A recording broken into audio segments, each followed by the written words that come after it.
Hello students, welcome to our channel. जैसा कि अपन भूगोल सब्जेक्ट में भारत का भौगोलिक विस्तार पढ़ रहे हैं। अपन ने भारत की जो नदियाँ थी वो पहले कर चुके हैं और भारत का परिचय और भारत के भौगोलिक विस्तार में अपन जो पर्वत श्रेणियाँ हैं वो पहले पढ़ रहे हैं। तो अपन ने जो कल पढ़ा है पहले उसका रिवाइज कर लेते, क्विक रिवीजन, उसके बाद आज नया स्टार्ट करते हैं। तो मैंने आपको कल पढ़ाया था कि वृहद हिमालय, पहले तो यहाँ ट्रांस हिमालय है तो उसकी 3 श्रेणियाँ हैं, काराकोरम, लद्दाख और जास्कर, ठीक है, और यहाँ कैलाश श्रेणी है। उसके बाद मैंने महान और वृहद हिमालय बताया था, ठीक है। इसकी कुछ श्रेणियों के बारे में अपन जो चोटियां हैं मेन वो पढ़ लेते हैं। तो यहाँ बताया था नंगा पर्वत है, ठीक है। उत्तराखंड में मैंने आपको इसके कुछ केदारनाथ, बद्रीनाथ, कामेट, त्रिशूल, नीलकंठ और नंदा देवी सबसे ऊंचा है उत्तराखंड में वृहद हिमालय पे। उसके बाद माउंट एवरेस्ट जो है, जो दुनिया की सबसे ऊंची चोटी, वो भी वृहद हिमालय पे आती है। उसको वो पहले धौलाधर है, धौलागिरी, फिर अन्नपूर्णा है, उसके बाद माउंट एवरेस्ट है, फिर माउंट मकालू है। तो माउंट एवरेस्ट कितना था अपना 8850 मीटर, इसकी ऊंचाई याद रखना। फिर इस पे ये कंचनजंगा की ऊंचाई कितनी है 8598 मीटर। और अपने भारत का सबसे ऊंचा कौन सा था काराकोरम श्रेणी में K2, इसकी कितनी थी 8611। तो ये 3 श्रेणियाँ आपको याद रखनी है। K2 अभी पीओके में आता है, तो जो आज़ाद भारत में है वो अपने पास है 8598। उसके बाद इस पर लास्ट कौन सा था नामचा बरवा। उसके बाद इसकी बात करी थी अपन ने, इसके जो कुछ दर्रे थे वो भी पढ़े थे। तो दर्रे में बुर्जिल और जोजिला दर्रा पड़ा था, फिर हिमाचल प्रदेश के बाड़ा लाचा और शिवकिला दर्रा था, फिर उत्तराखंड का लिपुलेख, माना और नीति दर्रा था, उसके बाद सिक्किम का जेलेपला और नाथुला दर्रा था, उसके बाद अरुणाचल प्रदेश का बोमडिल्ला, यांग्याप, दीफू और लेखपानी, ये 4 मेन दर्रे थे, ठीक है। इसके बाद अपन ने कल ही अपन ने लघु हिमालय पढ़ा था, हिमालय की दूसरी श्रेणी। तो वो मैंने आपको बताया था कि हिमालय की दूसरी श्रेणी में यहाँ पर इन दोनों के बीच कश्मीर घाटी है और यहाँ कश्मीर घाटी है। उसके बाद इस कश्मीर घाटी में जहाँ मैदान है यहीं पर इसको मर्ग कहा जाता है। गुलमर्ग, सोनमर्ग आपने सुने होंगे, टूरिस्ट प्लेसेस हैं। फिर इसी में ही धौलाधर श्रेणी है। उसके बाद पहले पीर पंजाल श्रेणी है, फिर धौलाधर श्रेणी है, फिर नागटिब्बा श्रेणी है, फिर महाभारत श्रेणी है। तो ये 4 श्रेणियाँ थी अपने लघु हिमालय पर। उसके बाद आज अपने को पढ़ना था सबसे अंतिम शिवालिक हिमालय है। तो शिवालिक हिमालय पे उत्तर की साइड ज़्यादा कुछ नहीं है, पर जब ये हिमालय घूम के पूर्व की साइड आएगा तो यहाँ पढ़ने का बहुत कुछ है। तो यहाँ पर अब यहाँ से पहाड़ की जो श्रेणियाँ है वो खत्म हो जाती है, तो पहाड़ और यहाँ मैदान चालू हो जाते हैं। तो जहाँ पहाड़ खत्म होते हैं और मैदान चालू होते हैं ना, उस क्षेत्र को तराई क्षेत्र कहा जाता है, ठीक है। तो इसके जो निचले भाग में ये तराई क्षेत्र बोला जाता है। तो और जो ये मैदान इसके ऊपर है इसको दून कहा जाता है उत्तराखंड में। तो यहीं से देहरादून, खोथरी दून, ठीक है, ये कुछ इसके मैदानों के नाम हैं।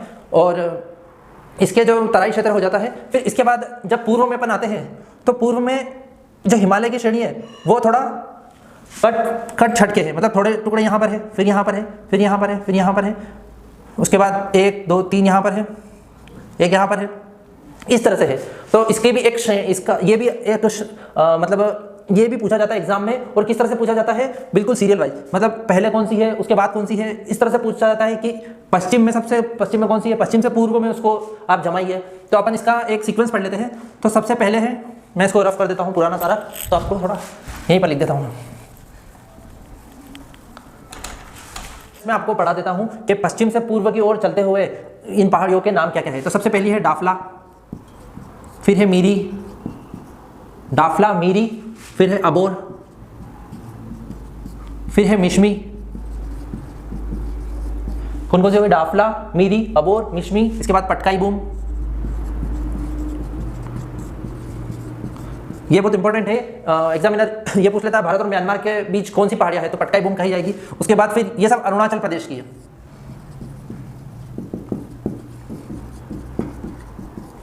उसके बाद पटकाई बूम से फिर नीचे चलते हैं अपन तो नागा पहाड़ियाँ। अब जो राज्य है उन्हीं के नाम से है, नागा पहाड़ी, मणि पहाड़ी,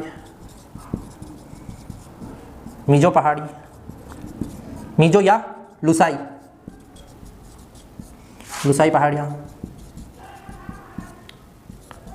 सब पहाड़ियाँ हैं, ठीक है। उसके बाद जो ये मध्य की है ये असम की है, ये नागा पहाड़ियाँ नागालैंड की, मणि पहाड़ियाँ मणिपुर की, और मिजो या लुसाई पहाड़ी मिजोरम की। उसके बाद ये जो है ये कौन सी है, मिकीर। मिकीर कौन से राज्य की, असम। इसके बाद ये इन तीनों को अच्छे से पढ़ लेना, क्योंकि ये 3 आगे भी इसकी ये जनजातियां भी है, तो ये आगे तक नाम आएगी। गारो, खासी, जयंतिया, गारो खासी जयंतिया, ये तीनों कहाँ की है? मेघालय। तो ये जो पहाड़ियों का पूरा एक रूप है पूर्व में, इससे भी काफ़ी क्वेश्चन बनते हैं और ये बात काफ़ी इंपॉर्टेंट है, सबको एक बार रिवाइज करवा देता हूँ मैं। सबसे पश्चिमी कौन सी है? डाफला, ठीक है।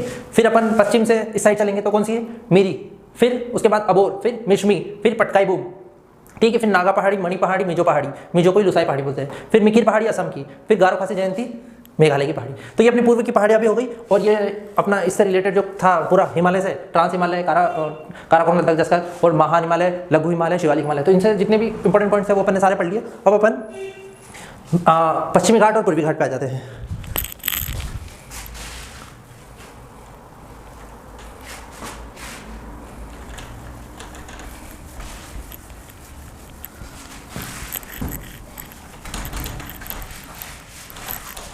देखिए पश्चिमी घाट और पूर्वी घाट के लिए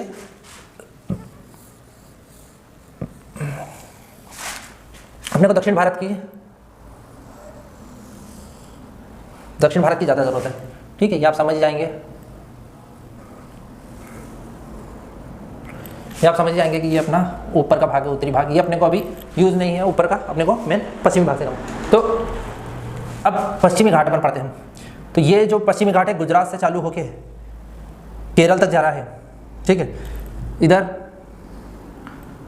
कहीं कहीं है, इधर ब्रेक हुआ है, बीच में टूटा फूटा है, और इधर पूरी एक पहाड़ी है। इसकी एक सीक्वेंस यहाँ बनेगी। ये जो है नीलगिरी की पहाड़ियाँ हैं, नीलगिरी की पहाड़ियाँ जो पूर्वी घाट और पश्चिमी घाट को छोड़ती है, वो अपन आगे पढ़ेंगे अभी। तो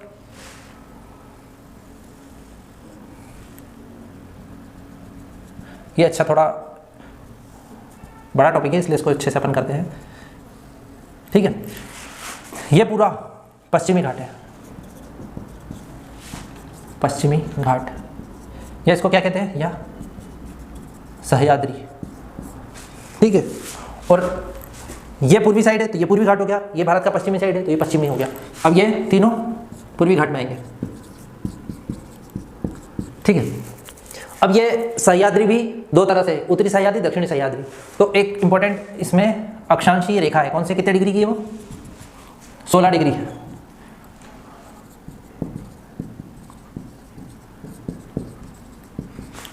ठीक है। 16 डिग्री अक्षांशीय रेखा पश्चिमी घाट को दो बराबर भागों में बांटती है, ठीक है। तो इसके ऊपर का कौन सा हो जाएगा? उत्तरी सह्याद्री, नीचे का दक्षिणी सह्याद्री, ठीक है। अब उत्तरी सह्याद्री की सबसे ऊंची चोटी कौन सी है? कलसुबाई, ये उत्तरी सह्याद्री की है। और दक्षिणी सह्याद्री की अन्नाई मुड़ी, कितनी है? 26-55 मीटर, ठीक है।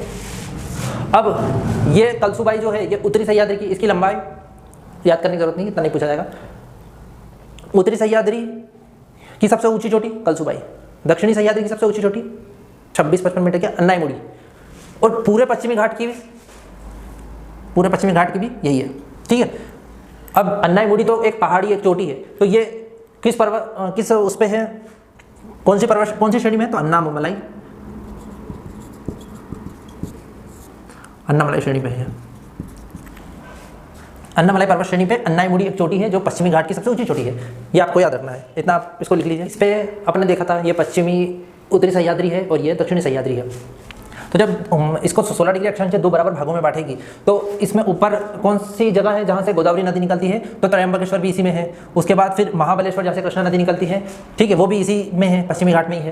तो वहाँ से कौन कौन सी नदी निकलती है? कृष्णा, सावित्री, पार्वती और कोयना नदी। जो कोयना नदी भी निकलती है जो महाराष्ट्र की जीवन रेखा है, कोयना नदी ये महाराष्ट्र की जीवन रेखा कहलाती है।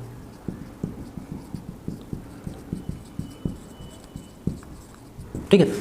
उसके बाद ब्रह्मगिरी की पहाड़ियाँ जो कर्नाटक में जहाँ से कावेरी नदी निकलती है वो भी इसी में ही है। उसके बाद यहाँ पर पालनी पहाड़ियाँ हैं और ये जो पहाड़ियाँ हैं जो पश्चिमी घाट और पूर्वी घाट का जहाँ नीचे मिलन होता है ये नीलगिरी की पहाड़ियाँ कहलाती है। नीलगिरी की पहाड़ी से लिखा, ठीक है, नीलगिरी की पहाड़ी। अब यहाँ मिलन होता है तो इसका जो एक सर्वोच्च शिखर है जो पूरे दक्षिण भारत का दूसरा सबसे ऊंचा है वो है दोदा बेटा। ठीक है, इसकी भी आपको याद रखने की जरूरत नहीं, वैसे 26-33 है, इससे कुछ ही मीटर छोटा है, तो आपको इसे याद रह सकती है। उसके बाद एक इस पे फेमस इराविकुलम राष्ट्रीय उद्यान है जो केरल में है। ठीक है, नीचे जाएंगे जो केरल में है। उसके बाद केरल में ही पश्चिमी घाट पे आगे क्या है, इलायची की पहाड़ियाँ,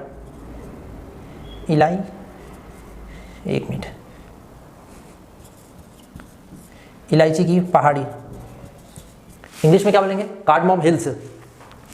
ठीक है, तो ये आपका पश्चिमी घाट पूरा हुआ। इसमें आपको सबसे ऊंची चोटी याद रखनी है अन्नायमुडी, 16 डिग्री अक्षांशी रेखा इसको दो भागों में बांटती है, उत्तरी और ये दक्षिणी। उसके बाद पालनी पहाड़ियाँ भी तमिलनाडु में है और वो इसी पश्चिमी घाट में आती है। अपना इराविकुलम फेमस राष्ट्रीय उद्यान केरल का, वो भी इसी में आता है। इनके जो संगम है पूर्वी घाट और पश्चिमी घाट जहाँ मिलता है वो नीलगिरी की पहाड़ियाँ रहती है और उसका सर्वोच्च शिखर है डोडाबेटा। आगे चल के इलायची की पहाड़ियाँ भी इसमें आती है। और कलसुबाई इसके ऊपर की, इसकी 1600 करीबन कुछ मीटर है और ये ऊपर की सबसे ऊंची पहाड़ी है। उसके बाद अब आप ये कर लीजिए, उसके बाद मैं आपको पूर्वी घाट पर पढ़वा देता हूँ। हाँ, इसके कुछ दर्रे भी जगह है, मैं आपको पहले वो बता देता हूँ। जैसे कि यहाँ पर है आपका मुंबई और यहाँ है नासिक, मैं लिख देता हूँ मुंबई, नासिक, और यहाँ है पुणे। पुणे को आप मान लीजिए यहाँ पे। अब ये 3 जगह है और तीनों पहाड़ी से होकर गुजरना पड़ता है, तो इनको जाने के लिए भी यहाँ पर दर्रे हैं, मतलब पास है जहाँ पर रास्ता है जाने का। तो ये कौन सा है, थाल घाट दर्रा। ये कहाँ से कहाँ तक जाने का है, थाल घाट दर्रा, मुंबई से नासिक, मुंबई से नासिक जाने का है। अब मुंबई से पुणे जाने, नासिक से पुणे जाने के लिए भी एक दर्रा है, वो कौन सा है, भोर घाट दर्रा। ठीक है, एक दर्रे से आप पहाड़ को पार करेंगे, थाल घाट दर्रा है, मुंबई से आप नासिक पहुंचेंगे। फिर नासिक से जब पुणे जाएंगे तो भोर घाट दर्रा आएगा, इसी पश्चिमी घाटी को पार करते हुए। नीचे भी इसमें कुछ दर्रे हैं, जैसे कि एक दर्रा यहाँ पर है, ये केरल है, तो केरल का एक कोच्चि शहर है। केरल के कोच्चि शहर को तमिलनाडु के मदुरई शहर से कौन सा दर्रा जोड़ता है, पाल घाट। याद रखना, इन तीनों घाट में आपको कंफ्यूजन होगा, थाल घाट, भोर घाट, पाल घाट। तो आखिरी में नीचे है पाल घाट,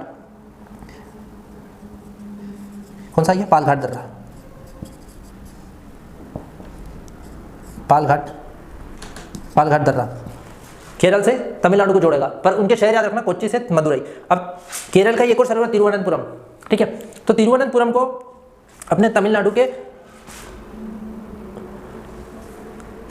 एक मिनट, थोड़ा कंफ्यूजन है। केरल के कोच्चि शहर को तमिलनाडु के कोयम्बटूर से,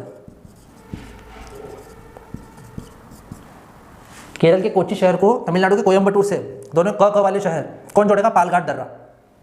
ठीक है, और केरल का ही तिरुवनंतपुरम है, एक इधर लिख दो, तिरुवनंतपुरम को किससे जोड़ेगा, मदुरई से, इस बार मदुरई से। यह कौन सा दर्रा जोड़ेगा, सिनकोटा दर्रा। ठीक है, ये केरल का है और ये तमिलनाडु का। तो आप याद रखिएगा, पालघाट जो केरल के कोच्चि को कोयम्बटूर तमिलनाडु से जोड़ेगा वो पालघाट है, और केरल के ही अपने तिरुवनंतपुरम को मदुरई से जोड़ेगा वो अपना सिनकोटा दर्रा है। तो ये 4 दर्रे थे इसमें इंपॉर्टेंट, ये आपको याद रखने हैं। इसके बाद अपन पूर्वी घाट पे आते हैं।